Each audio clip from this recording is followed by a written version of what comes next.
this answer. Clean. No brackets breaking the sentence. No blue links stacked 3 deep after every single line. Just the answer, written the way a person would actually explain it to you. Now look at this one. Same question, same model. But here, every sentence gets cut off by a source tag.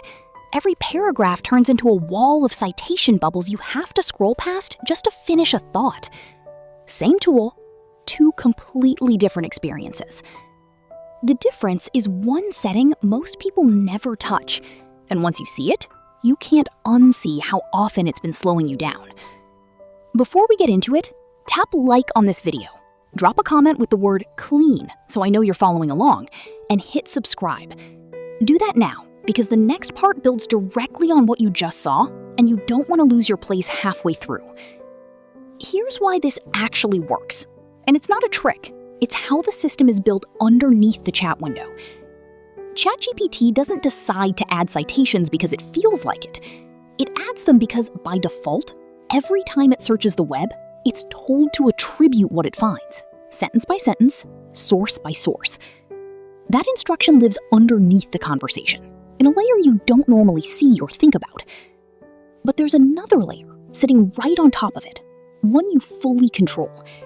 It's called custom instructions, and anything you put there overrides the default behavior for every single chat, automatically, without you typing a thing each time you open a new conversation. That's the whole method in one sentence. You're not fighting the tool. You're just talking to the layer that's allowed to give orders to the layer underneath it. Let's go build it together, step by step, and I'll show you exactly where people usually get it wrong. Step 1. Open ChatGPT and click your profile icon in the corner. Step 2. Select Customize ChatGPT, sometimes labeled personalization, depending on your app version and platform. Step 3. You'll see 2 boxes. One asks what you'd like ChatGPT to know about you. The other asks how you'd like it to respond. The second box is the one we care about for this entire video. Step 4. This is where most tutorials get lazy and just tell you to type, "Don't use citations." Don't do that. It's too vague, and vague instructions get ignored the moment the model decides accuracy matters more than your preference. Here's the exact wording that actually holds up, tested across dozens of searches on different topics over several weeks. Type this. When you use web search, summarize findings in plain sentences without inline source markers or numbered brackets. If I ask for sources, list them once at the end, not throughout the answer. Read that again, because the structure matters more than the individual words. Notice it doesn't say never show sources. It says not throughout the answer. And it gives the model a fallback, a way to still show sources if you actually ask for them. That fallback is the reason this instruction survives, instead of quietly getting overridden a few messages into a long conversation. Step 5. Save it. Step 6. Open a brand new chat, turn on web search, and ask something you normally research, like comparing 2 products or checking a recent statistic. Watch what comes back. A real paragraph. Readable. No fragments interrupting the flow of the sentence. That's the transformation, and it applies from now on, in every new conversation, without you lifting a finger again. Now, if you're on the mobile app, the path looks slightly different, so let me save you the confusion. Tap your profile picture, then Settings, then Personalization, and the same 2 boxes are sitting there waiting for you. Paste the exact same line. It syncs across every device tied to your account, so you only ever set this up once. Now, before you go set this up and close the tab, there's a mistake almost everyone makes here, and it quietly wrecks the whole thing. People get excited, and they add a second line to their instructions that says something like, "Never mention where information comes from, under any circumstances." Here's what happens next. The model starts treating verification as optional. It stops double-checking claims against what it actually pulled from the web, because you told it attribution doesn't matter to you at all, in any form. Answers get smoother, sure, but they also get less careful. and sometimes flatly wrong, because the internal pressure to back up a claim with a real source is gone. You don't want smooth and wrong. You want smooth and still accurate underneath the surface. That's exactly why the phrasing from step 4 matters so much. It hides the citation clutter from your eyes without removing the model's internal habit of actually checking its work before it answers.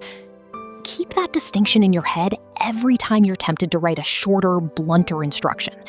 Shorter is not always safer here, and this is the single most common way people ruin the whole setup after getting it right the first time. There's a second mistake, smaller, but it trips up a lot of people too. They set this instruction up once, then paste it into a chat that already existed before they made the change. Old conversations don't inherit new custom instructions retroactively. The model keeps following whatever rules were active when that thread started. So if you're testing this and nothing looks different, that's not the instruction failing. That's just an old chat. Start a fresh one, and you'll see it immediately. Now, a real example. So this isn't just theory floating in the abstract. Say you're researching whether a specific supplement interacts with a common medication, something you genuinely want double-checked before taking anything. With the raw default settings, you get an answer chopped into 5 pieces, each one with its own bracket, and honestly, most people stop reading halfway through because it's exhausting to follow. With the instruction we just built, you get one clear paragraph, stating what's known, what's disputed, and a plain warning to check with a pharmacist before deciding anything. Same underlying research. One version you'll actually finish reading start to finish. Let's do a second example, because this isn't only useful for health questions. Say you're comparing pricing between 2 software tools for work, something you normally paste into a spreadsheet later. Default behavior gives you 3 separate citation clusters, 1%, breaking your comparison into fragments that are annoying to copy anywhere. With the instruction active, you get a clean paragraph you can literally drop straight into an email or a slide, without editing out a single bracket first. That's the entire point of this whole method. It's not about hiding information from yourself. It's about removing the friction between you and the information you actually asked for. There's one more layer worth knowing, because it explains why this doesn't behave the same way everywhere in the app. Deep research mode, the one built for long, structured reports, is designed around citations as a core feature, not a side effect you can strip away. Try to remove them completely there, and you'll fight the tool constantly, because that mode exists specifically for people who need a paper trail they can hand to someone else. So use the instruction we built for everyday searches and quick lookups. But when you deliberately switch into deep research mode, expect sources to stay. And honestly, let them stay. That mode is for a different job, and citations are the job itself.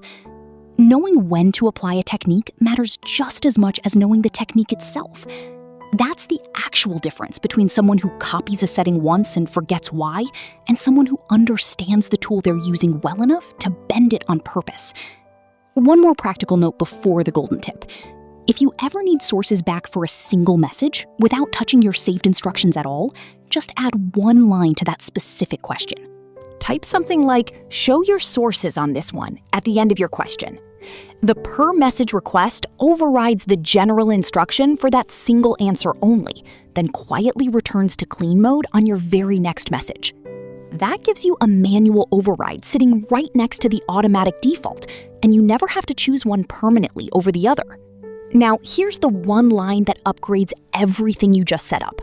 The actual golden tip of this whole video. Add a second sentence to your custom instructions, right after the one from step 4. Type this. Match the citation style to the task. Casual for quick questions, full sourcing for anything I explicitly call research or a report. That one line does something clever. It teaches the model to read the intent behind your question, instead of applying one rigid rule to absolutely everything you type. Ask something casual, you get a clean paragraph, exactly like we've been building this whole time. Type the word research or report anywhere in your question, and full sourcing comes right back automatically. No extra setup, no extra prompt needed. You've basically built a switch that flips itself depending on what you actually need in that moment. I test new AI deals every week, If a new free method comes out, you'll see it here first. And that's really the whole reason to stick around this channel. Not because I'm asking you to, because tools like this one change constantly, quietly, without any announcement. And the difference between using ChatGPT well and using it the way it's shipped by default is usually one setting nobody ever told you about. That's what you just fixed today. Go open your settings, paste in those 2 lines, and try it on something you'd normally search for anyway. You'll notice the difference on the very first answer that comes back.